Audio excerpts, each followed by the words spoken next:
that the president is possibly considering replacing you? Okay, so Kristi Noem is out today, and we're all allowed to be really excited about that. We found out this morning, and I made a post on YouTube where I was like, hey guys, I'm going to get to this, but I think there's going to be more information to come. So let's just hold tight for a little bit and see how the day unfolds. And well, now it's going for 11 o'clock at night, and we know how things are unfolding. Okay, if you hear loud typing, it's because she's working on an assignment. And then we're going to hang out and watch some Edwardian Farm, I think. Okay, so, Kristi Noem being fired by Donald Trump, I think is something that we have to celebrate as a huge victory. I understand that it doesn't mean that like DHS is going to be dismantled and they're going to stop the ethnic cleansing in the United States. No, but we have to count every single victory.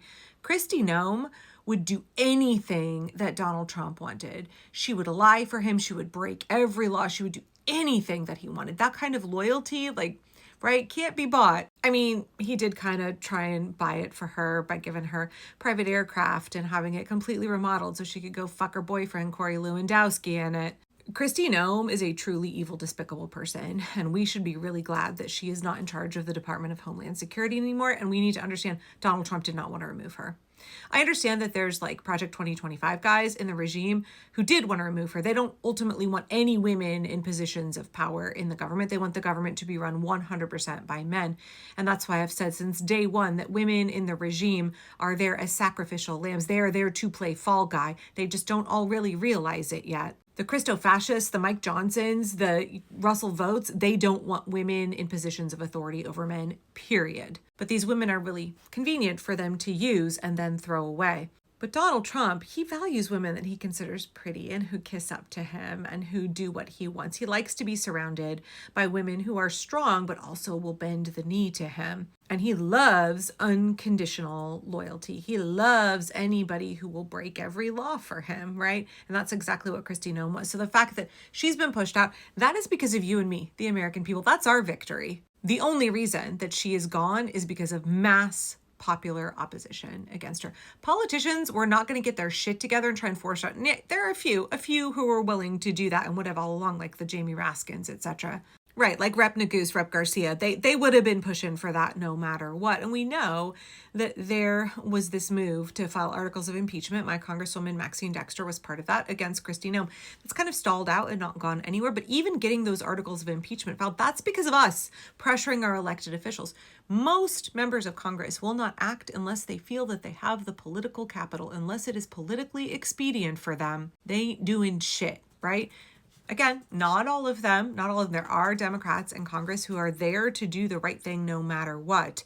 But there's an element of political calculation, and it's only when there is a huge outcry from the people and they feel like, oh, this is going to win me points with my constituents, that they will move to act, which is why I get so frustrated that so many Democrats do the thing that they feel is political, but you have to understand the thing that is morally right and morally just ultimately will be the thing that is politically savvy. So it's because we all had this huge public outcry that they've had these hearings, they've called her in, they've asked these hard questions. It's now tipped her popularity, like just right. The American people's opinion of DHS is just in the toilet. The American people's opinion of Donald Trump's immigration policy in the toilet, right? Absolutely. That's why Kristi Noem is gone, because of us, the people, and what we care, what we think, how we are moving and acting. So that is a victory for us. Absolutely. But again, it doesn't mean that the fascists are just going to lay down. And we know that when you make a narcissist do something that he doesn't want to do, that he's going to retaliate, that he's going to escalate his tactics. He's going to try and make everybody suffer for it. So the first thing this morning, we were waiting to hear, okay, who's the replacement going to be? And before I get to the nomination to replace Kristi Noem, because he's a doozy, I just want to show you how Fox News has been framing this. Do indeed have some breaking news, and this comes a day after a difficult couple of days on Capitol Hill in both the House and the Senate for Kristi Noem, the Homeland Security Secretary. She is being replaced. Kristi Noem has served us well and has had numerous and spectacular results, especially on the border. Will be moving to be special envoy for the Shield of the Americas, which is a new security initiative in the Western Hemisphere that they're announcing on Saturday at Doral in Florida. The president says, I thank Kristi for her service. Well, wasn't that a fuck you from some Fox News producer? Kristi Noem hates it when you show her old face that's not full of her huge bloated lips and all of her filler and plastic surgery and her big false eyelashes. She hates it when you show her old face. Now, you heard there that Donald Trump is moving her into another position, she's not totally gone from the government, right? Because again, she's super, super loyal, but she is going to fade into the background. She'll do some nasty things behind the scenes for him. But she wanted to be in charge of Homeland Security. Remember how she did all of her photo shoots in front of all of those poor innocent men in the gulag in El Salvador? Remember how she lied and said that Alex Preddy was a domestic terrorist? You remember how many times she's lied about how many people who've been victimized by DHS? Yeah, it's a really good thing that she's out of there. But Donald Trump has proposed for her replacement, Oklahoma Senator Mark Wayne Mullin, who I personally can't fucking stand, right? It's funny. I was talking with my husband earlier. My husband and kids' tribe is in Oklahoma. Mark Wayne Mullin is a member of the Cherokee Nation, by the way, which is wild because he pushes forward anti-Indigenous policies. Like everything that he wants to do is bad for Indigenous Americans. He's a multimillionaire. He's a businessman from Oklahoma and like the worst kind of dysregulated, out of control, rage-filled white man, MAGA politician. Mark Wayne Mullin first caught my attention back in 2023 when he and Teamsters leader Sean O'Brien almost came to blows during a Senate hearing. I'm going to show you this clip, but a little spoiler here, don't get too excited about Sean O'Brien. We're going to come back to him in a second. You want to do it now? I'd love to do it right now. Well, stand your butt up then.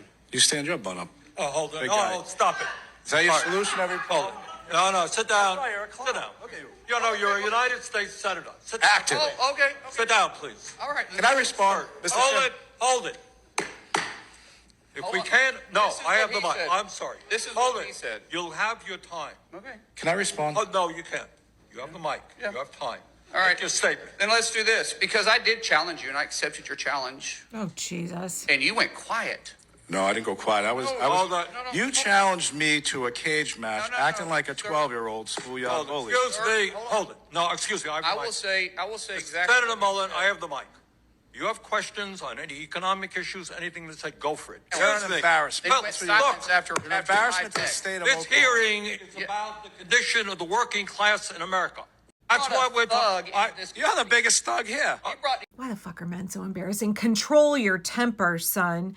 You're a United States Senator, and you act like you're going to stand up and go at fisticuffs with a union rep? Are you fucking kidding me? This is the kind of completely dysregulated, out of control, chest thumping, fragile, insecure man that is now going to be running the Department of Homeland Security, provided that the Senate confirms him. Now, again, I said don't get too excited about Sean O'Brien. Now, let's not forget also that the Teamsters refused to endorse Kamala Harris. I think actually they endorsed her and then pulled it back. Right. I don't understand how any union member anywhere could support Donald Trump because he and the fascist GOP have been systematically dismantling worker rights since day one, right? Because organized labor, the labor movement is the biggest threat to the oligarchy, to the billionaires, to the Epstein class that we have. So Sean O'Brien, I shouldn't have said Teamsters rep, he's the president, praised Mark Wayne Mullin's nomination to DHS earlier today.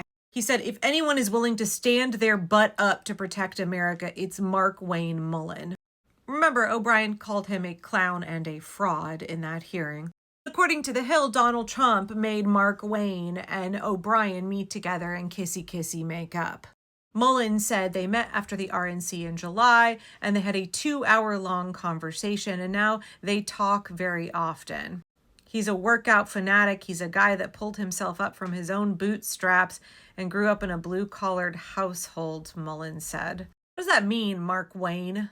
Don't you know that pull yourself up by your bootstraps is supposed to be oxymoronic, but Republicans love to quote it like they think they know what they're talking about. Okay, so now Mullin's nomination moves forward to the Senate, and in a surprising move today, Chuck Schumer said, I've been asked if I would support Senator Mullin as Noem's replacement. The answer is a resounding no. The rot in DHS is deep, much deeper than any individual. It's a question of policy, not personnel.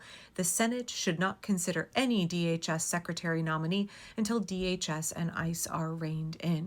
I actually was shocked to see Chuck make this strong of a statement on Twitter about DHS and ICE. And again, this is a victory for the American people. He's only making that statement because he understands how deeply unpopular ICE and DHS are. That's us pushing the needle. That's us pushing the narrative. And we've got to continue. We've got to continue to hold strong and push forward.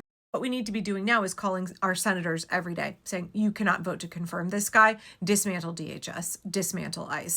Public opposition is how we win.